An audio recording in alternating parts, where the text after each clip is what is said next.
মাত্র 650 টাকায় সারাদিন থাকতে তো পারবেনই, তার সাথে 4 বেলা খাওয়া দাওয়াও করতে পারবেন। মাত্র 400 মিটার গেলেই কিন্তু রয়েছে ওল্ড দীঘার সি বিচ। পায়ে হেঁটে মাত্র 2 মিনিট। দুপুরের লাঞ্চ থেকে সকালের ব্রেকফাস্ট পর্যন্ত সব কিছুই এই প্যাকেজের মধ্যে ইনক্লুড করা আছে। হ্যালো বন্ধুরা, কেমন আছেন সবাই? আশা করি সবাই ভালো আছেন, আমরাও ভালোই আছি। ভ্রমণপ্রিয় বাঙালির পছন্দের সমুদ্র সৈকত দীঘায় সারা বছরই প্রচুর মানুষের আগমন হয়েই থাকে। তাই ওল্ড দীঘা এবং নিউ দীঘা মিলিয়ে প্রচুর হোটেলের অপশনও রয়েছে। তবে আজকের ভিডিওতে কিন্তু বন্ধুরা আমি আপনাদের একদম কম খরচে থাকার জন্য একটি হোটেলের সন্ধান দেব।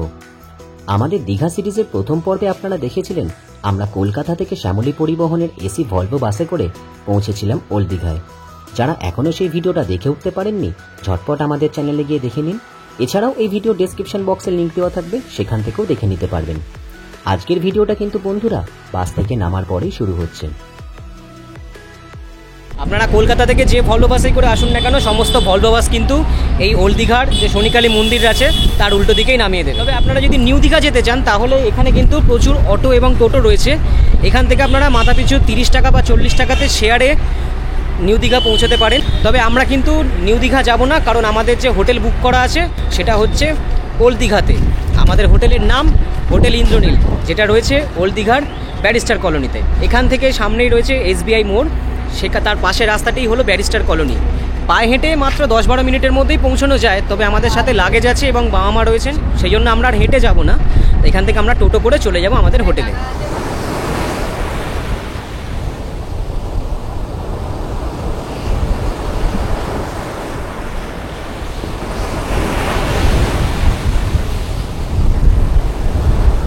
আজকের এই ভিডিওতে আমি আপনাদের সন্ধান দেব ওল্ড দীঘার একদম সমুদ্র সৈকতের কাছেই অবস্থিত এমনই এক হোটেলের, যেখানে আপনারা মাত্র 650 টাকায় সারাদিন থাকতে তো পারবেনই, তার সাথে 4 বেলা খাওয়া দাওয়াও করতে পারবেন। হ্যাঁ বন্ধুরা, কথা বলছি ওল্ড দীঘার হোটেল ইন্দ্রনীল নিয়ে। এই যে দেখুন, বাইরে থেকে 4 তলায় হোটেলটি দেখতে কিন্তু বেশ সুন্দর লাগছে। এই হোটেলটি ওল্ড দীঘার ব্যারিস্টার কলোনিতে অবস্থিত। এই যে সামনের রাস্তাটা, এই রাস্তা ধরে সামনে মিনিট 10 মতো হেঁটে এগিয়ে গেলেই রয়েছে ওল্ড দীঘার SBI মোড়।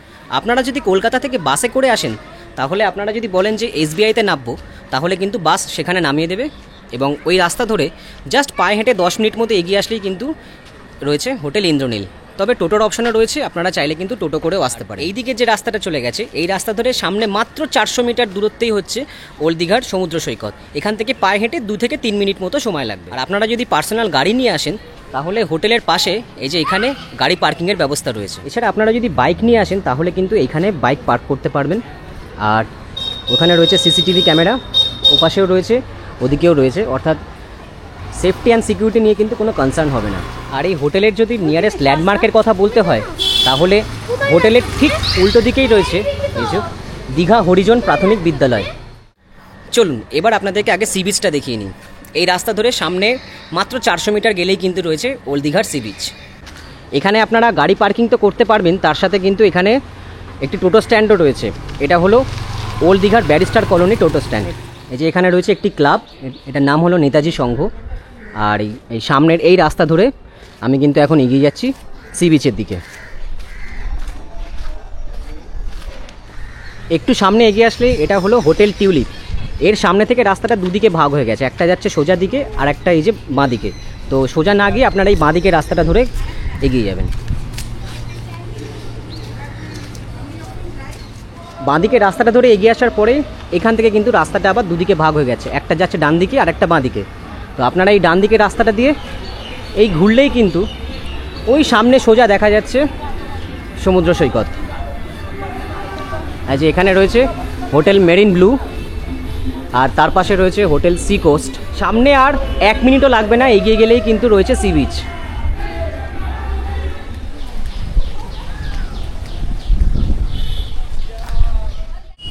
ওই পেছনের ওই রাস্তাটা হোটেল সিগালের পাশ থেকে আমি সোজা এগিয়ে এলাম। আর আসার পরেই এই যে পেছনে হচ্ছে ওল্ড দীঘার সি বিচ। আমাদের হোটেল থেকে এখানে আসতে আমার সময় লাগলো পায়ে হেঁটে মাত্র 2 মিনিট।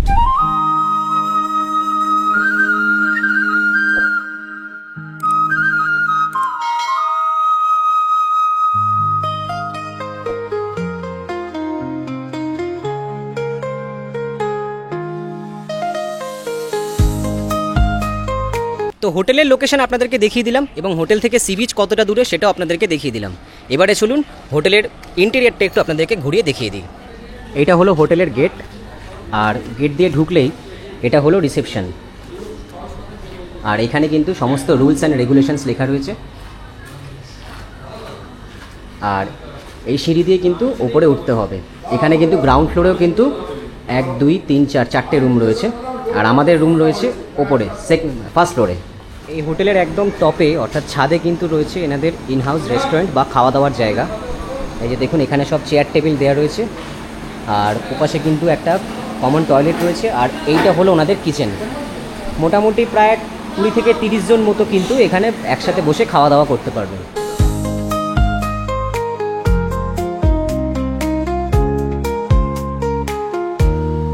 এই যে এটা হলো দোতলা অর্থাৎ ফার্স্ট ফ্লোর। আমাদের রুম কিন্তু রয়েছে এই দিকে। আর এখানে দেখুন সিসিটিভি ক্যামেরা রয়েছে। আর এই করিডোর দিয়ে সামনে হেঁটে গেলে রয়েছে আমাদের রুম। আর এখানে কিন্তু রয়েছে দেখুন ফ্রি ওয়াইফাই, এখানে রাউটার বসানো রয়েছে, অর্থাৎ আপনারা কিন্তু ফ্রিতে ওয়াইফাই সার্ভিস এখানে পেয়ে যাবেন। আর আমাদের রুম হচ্ছে এই যে রুম নাম্বার 203 আর 204। তো চলুন আমাদের রুমটা একটু আপনাদেরকে ঘুরিয়ে দেখিয়ে দিই। এই যে গেট দিয়ে ঢুকলেই এখানে দেখুন রয়েছে একটা বড় সাইজের বেড। এখানে আপনারা অনায়াসে 3 জন একসাথে থাকতে পারবেন। বেড সাইডে একটা ছোট র্যাক মতো দেওয়া আছে। এখানে কিন্তু সব সুইচ বোর্ড রয়েছে। এখানেও কিন্তু সুইচ বোর্ড এবং প্লাগ পয়েন্ট দেওয়া রয়েছে। এখানে একটা টিউব রয়েছে, উপরে ফ্যান চলছে। এটা কিন্তু নন এসি রুম। আর এখানে একটা চেয়ার দেওয়া রয়েছে, এখানে একটা সেন্টার টেবিল রয়েছে। আর এই যে এখানে একটা মিরর দেওয়া আছে। দেখুন রত্না কিন্তু এখন অলরেডি সাজগোজ শুরু করে দিয়েছে। আর এখানে কিন্তু রয়েছে একটা এলইডি টিভি। আর এই রুমের সাথে কিন্তু একটা অ্যাটাচড ব্যালকনিও রয়েছে, সেটা আপনাদের দেখিয়ে দিই। এই যে ব্যালকনিটা কিন্তু বেশ বড়, এবং ব্যালকনি থেকে বাইরে কিন্তু আপনারা পুরো ঝাউবন দেখতে পাবেন। লোকেশনটা কিন্তু খুব সুন্দর, একটা ঠান্ডা হাওয়া দিচ্ছে, সেভাবে অতটা গরম লাগছে না। রুমের সাথে কিন্তু একটা অ্যাটাচড বাথরুমও দেওয়া রয়েছে, একটু দেখিয়ে দিই। এই যে ঢুকলেই এপাশে একটা বেসিন রয়েছে, এখানে কল রয়েছে, বালতি মগ সব দেওয়া আছে, ওয়েস্টার্ন কমোড রয়েছে, ওপরে শাওয়ার রয়েছে, আর টাওয়াল হ্যাঙ্গিংয়ের ব্যবস্থা রয়েছে। অর্থাৎ 1 দিন বা 2 দিনের জন্য কিন্তু ঠিকই আছে। তো এটা হলো নন এসি রুম। আর আমার বাবা মা নিয়েছেন পাশে 204, সেটা হলো এসি রুম। আপনারা যদি নন এসি রুমে থাকতে চান সেক্ষেত্রে পার ডে পার হেড অর্থাৎ প্রতিদিন মাথা পিছু আপনাদের পড়বে হচ্ছে 650 টাকা থাকা খাওয়া নিয়ে। আর যদি আপনারা এসি রুম নিতে চান সেক্ষেত্রে আপনাদের পড়বে মাথা পিছু প্রতিদিন 800 টাকা করে। তবে এর মধ্যে কিন্তু 4 বেলা থাকা খাওয়া সব কিছু ইনক্লুড রয়েছে। দুপুরের লাঞ্চ থেকে সকালের ব্রেকফাস্ট পর্যন্ত সব কিছুই এই প্যাকেজের মধ্যে ইনক্লুড করা আছে। দুপুরে আপনারা পেয়ে যাবেন হচ্ছে ভাত, ডাল, সবজি, স্যালাড, চাটনি, পাঁপড়, ডাল এবং সাথে হচ্ছে পোনা মাছ। যদি আপনারা কেউ মাছ খেতে না চান তার জন্য কিন্তু ডিমের অপশান রয়েছে। সন্ধেবেলা রয়েছে ভেজ পকোড়া এবং তার সাথে চা। আর রাতের ডিনারে রয়েছে রুটি, চিকেন কষা। সেক্ষেত্রে কিন্তু আপনারা রুটির সাথে 3 পিস চিকেন কষা পাবেন। এছাড়া রয়েছে ভাত এবং চিকেন কষা, সেখানেও কিন্তু আপনারা 3 পিস চিকেন কষা পেয়ে যাবেন। আর রয়েছে ফ্রাইড রাইস এবং চিলি চিকেন। আর সকালবেলা ব্রেকফাস্টে আপনারা পুরি সবজি পেয়ে যাবেন। তবে তার সাথে সাথে কিন্তু আরও অনেক অপশান রয়েছে, যেমন রয়েছে বাটার টোস্ট, রয়েছে এগ টোস্ট। অর্থাৎ 4 বেলা কিন্তু একদম আপনারা পেট ভরে খাওয়া দাওয়া করতে পারবেন। এই হোটেলে আপনারা ডাবল বেডরুমের সাথে সাথে 4 বেডেড রুমের অপশানও পেয়ে যাবেন। সেটা কিন্তু রয়েছে একদম টপ ফ্লোরে, মানে 4 তলায়। আর একদম ওপরে অর্থাৎ ছাদে কিন্তু রয়েছে এনাদের খাওয়া দাওয়ার ব্যবস্থা। তবে একটাই অসুবিধা হচ্ছে এই হোটেলে কিন্তু কোনো লিফট নেই, আপনাদেরকে সিঁড়ি দিয়ে ওপরে উঠতে হবে। তাই যাদের সিঁড়ি দিয়ে ওপরে উঠতে অসুবিধা আছে তারা কিন্তু এই হোটেলের স্টাফদেরকে বললে তারা কিন্তু আপনাদেরকে খাবার রুমে এসেও সার্ভ করে যাবেন। অর্থাৎ এখানে কিন্তু একদম ফ্রি অফ কস্টে আপনারা রুম সার্ভিস পেয়ে যাবেন। আপনারা এই হোটেলে ফ্যামিলি নিয়েও আসতে পারবেন, বন্ধুবান্ধবরাও আসতে পারবেন, এছাড়া আনম্যারিড কাপেলরাও কিন্তু এই হোটেলে আসতে পারবেন। আর যদি আপনারা কেউ বাস নিয়ে আসেন, বাস পার্টিদের জন্যও কিন্তু এখানে রুমের ব্যবস্থা রয়েছে। তো বন্ধুরা, এই হলো হোটেল ইন্দ্রনীলের সমস্ত ইনফরমেশান। আশা করি সব কিছু আপনাদেরকে ভালোভাবে বোঝাতে পারলাম এবং ঘুরিয়ে দেখাতেও পারলাম। তো হোটেলের এই ইনফরমেশান আপনাদের কেমন লাগলো কমেন্ট করে জানাতে ভুলবেন না কিন্তু। আর ভিডিওটা ভালো লাগলে অবশ্যই একটা লাইক আর শেয়ার করে দেবেন আপনাদের পছন্দের মানুষদের কাছে। আর এরকম আরও অনেক সুন্দর সুন্দর ভিডিও দেখার জন্য কিন্তু অবশ্যই চ্যানেলটা সাবস্ক্রাইব করে পাশে থাকা বেল আইকনটি প্রেস করে দেবেন। তো আজকের ভিডিওটা এখানেই শেষ করছি। আমাদের দীঘা সিরিজের পরবর্তী পর্ব নিয়ে আসছি খুব তাড়াতাড়ি। ততক্ষণের জন্য টাটা।